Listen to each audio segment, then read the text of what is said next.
Today I'm going to share with you some more verses from the Sermon on the Mount. And this short passage comes straight after Jesus' teaching about being salt and light. Let me share it with you. If you think that I have come to set aside the law of Moses and the teachings of the prophets, you are mistaken. I have come to fulfill and bring to perfection all that is written. Indeed, I assure you, as long as heaven and earth endure, not even the smallest detail of the law will be set aside until its purpose is complete. So whoever violates even the least important of these commandments and teaches others to do so will be least esteemed in the reign of heaven's kingdom. But whoever obeys them and teaches their truths to others will be greatly esteemed in the realm of heaven's kingdom. For I tell you, unless your hearts are more pure and full of integrity than the teachers of the religious law and the Pharisees, you will never experience heaven's kingdom realm. I can remember how shocked, almost offended I was when I first really took these words in. In the NIV, it says something like, unless your righteousness surpasses that of the Pharisees, you'll never even enter the kingdom of heaven. And I can remember thinking, well, how does that work? I mean, these Pharisees and Sadducees and teachers of the religious law, they spend their entire life striving for righteousness. And by that, I mean trying to be right with God by keeping the law. And they clearly failed. Jesus made that really clear. So if they failed, what hope do you or I have?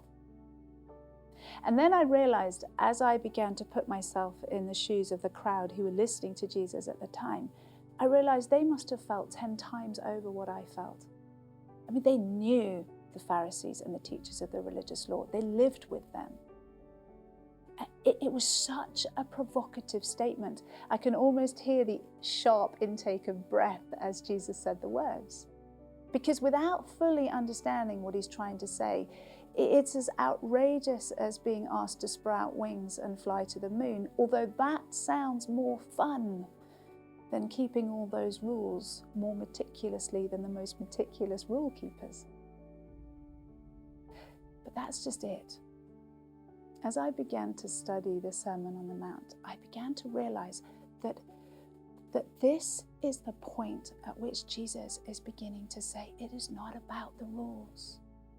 And rules are really important, but actually what's really, really important is the condition of our hearts as we keep the rules. Because it's not about how far can I go, it's about how much can I love. It's not about do not murder, it's about not harboring anger in my heart. It's not about not lying, it's about simply having every word that I say ring true and be honest. It's not about just being kind. It's about learning to exercise kindness to every single person we meet, even those who hate us and are unkind to us and hurt us. And it's also about understanding that God sees into the depths of our hearts. He sees everything. Nothing is hidden. And to him, the most important thing is a heart that is full of integrity and purity and love, while we obey and keep his law. Nothing else really counts. I wonder how guilty we are of being a little bit like the Pharisees. Oh, I know that I am. But my prayer is that we as the church, if we could get a hold of this, if we could really understand the importance of cultivating a condition in our heart that the Lord really loves, how would our lights begin to shine?